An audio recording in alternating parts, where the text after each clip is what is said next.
untoldhotsauce.com. 13 unique flavors to choose from, created and bottled in a Long Island kitchen. Underthetable.hotsauce.com. Let's go chow, JB. Let's do it. All the flavor, twice the burn.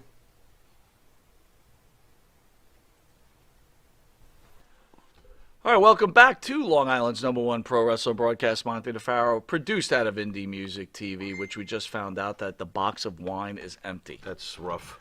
It's rough. Our special guest, welcome aboard, Mr. Wolfie D. How are you, sir? Man, thank you guys for having me, man. It's my pleasure to be here. It's our honor to have you, sir, for sure. Thank you. Obviously, for the fans, we realize that your other half is in here, and neither is his father. Well, he gets a pass. Bill gets a pass. Why does the father get a pass? Because Bill is in bad health. Bill has Superstar Bill Dundee. Yes, Bill has. He's dealing with dementia and things like that. He has a person, like, he was unable to get on the plane by himself, and the person that travels with him and does some of the booking for him and things like that is evidently having heart troubles. Was in the hospital, so Bill gets a pass. Jamie, however, JC Ice, Jamie Dundee, does not get a pass with me. And in the past, I don't know, 12 hours, I've decided that this is why we broke up, this kind of stuff right here, man. He's a selfish, unprofessional fucking asshole, to be quite frank about it. You heard it here. I've really washed my hands with him at this point, because I also just found out probably about an hour ago from Dangerous Doug Gilbert. He actually talked to Jamie. Jamie hasn't answered Eric's calls, my calls, for about the past 24 hours. And he talked to Doug today through text and sent a text. Doug screenshot and showed it to me, that it said, I don't know what Doug didn't show me what he said. It probably had something to do with, hey, I got a booking for you, something. Well, Jamie's answer was, laughing my ass off, book it, I'll be there, LOL. So he knows what he's doing. He knows we're trying to get in touch with him. What he doesn't really fucking understand is how many people this has affected. You know, you guys were expecting to have both of us here. The virtual signing I just did probably suffered a little bit because, you know, unfortunately being a tag team sometimes sucks when you got a fuck up partner like him that, you know, the people want both of us, you know. I didn't get over just by being Wolfie D. Although I was the creator of the gimmick, I wrote all the raps, the Nation of Domination rap. I did all that shit. And they still want the two and not just the one. But I'm telling you, this one made the fucking team and carried us along. And to this day, I'm still the business professional. I'm not sitting here trying to put myself over, but I'm really fucking pissed off at him that he's fucked so many people today. Would it be fair, though? I mean, and I'm saying this respectfully. Yeah. During your professional career with him, you were the Genetti, right? Is that a fair comment? And you allowed yourself to be the Genetti? I don't think so. I don't think, not to that degree. I was the workhorse of the team, but I could talk. You were the wrestler. You were the wrestler, but you weren't like the front man. Right? Yeah, you were the guy. He was the stick guy, you know. And a lot of times Jamie's shit was cheap heat anyway, but. In the ring, we were great together, and you know, maybe you could compare it like that, but I don't think he wasn't Sean. I'll tell you that much. You know, Jamie got over because he's so over the fucking top that, you know, and people want to hear that type of shit, and that's fine, and I get it. And Jamie's a funny fucker, man. He really is. I could, you know, after spending so many years with him, I can only take him in doses, but. He is funny, man. Some people are annoyed by him, and he rubs them the wrong way. I got to go back to what you said. Okay. Right? I'm just telling you personally. Yeah. I didn't really, you know, just seeing Jamie Dundee. How did you deal with that shit? That had to be a living fucking torture. I mean, I'm serious. Yeah. It was like hearing that bullshit all day long. Oh yeah, because it's a lot of rehash. To the person that hasn't been around him, it's great. You know what I mean? But I've heard the same shtick over and fucking over and fucking over. But I mean, there were some funny times, and he's done some funny stuff, man. I mean, him confronting. Have you heard the story of him and Kim Shamrock? No. So. It's Ken Shamrock's first day in WWE, or F back then. I don't remember where we were, but the dressing room was just one big room, you know, lockers all around. It was some big arena, obviously like a team locker room, you know.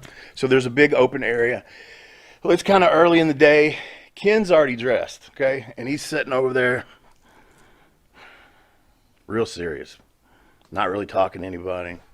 And Jamie was a big UFC mark, you know, because that was kind of in the days when it wasn't as over as it is now. Yeah, you know what I mean? he was in the and he was a big mark for it. So Jamie looks over there from across the room now, and there's all the guys sitting in there. You got, you know, everybody. And Jamie looks at him, and he sticks his leg out. He stands up, he sticks his leg out, and he goes, "Are you Ken Shamrock?" And Ken's like, "Yeah." You know, like, who the fuck is this dude? Ken, you know, don't know Jamie from fucking Adam. Jamie sticks his leg out, and he pats it. He said, "Why don't you jump on in here and get you some of that?" And fucking, brother, the whole locker room was like, "Ooh!" And Ken just Ken's like, looking at it like, who is this motherfucker? Then, because everybody's kind of laughing and shit, and then he kind of looks, and he gets a grin on his face and everything.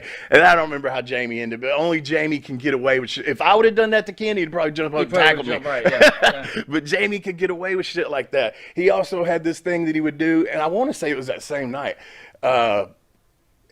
Have you seen the two guys that do the dick tricks as a comedy routine? Yeah. Have you seen that? Yeah, sure. Jamie's the fucking originator of that shit. I promise you this. He's got a very little Peter, okay? So it's not offensive. That's what he used to tell everybody. I can do this and it's not offensive. He did it in Denny's one time. Pulled his fucking pants down, okay? And he'll twist it where his nuts are on top and his dick's on the bottom. And he had a name for that. I forget what that was. Then he'd tuck it between his legs and get on all fours and crawl around. He called that the bulldog. Just all kinds of shit like this. And fucking that night, he was doing it in the floor. And he was actually in the floor doing it. And Taker walks in. And they knew each other from past. Jamie knew all of them from the past. And that's kind of why he was so brash there, because he didn't come in humble. He knew all the guys. You know what I mean?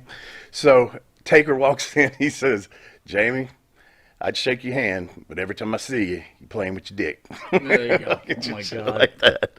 But he got away with shit like, and did it in Denny's. Swear to God, true story. Did it in Denny's. Had the cooks out laughing at everybody. It was the middle of the night. Him and Brian Lawler all jacked up.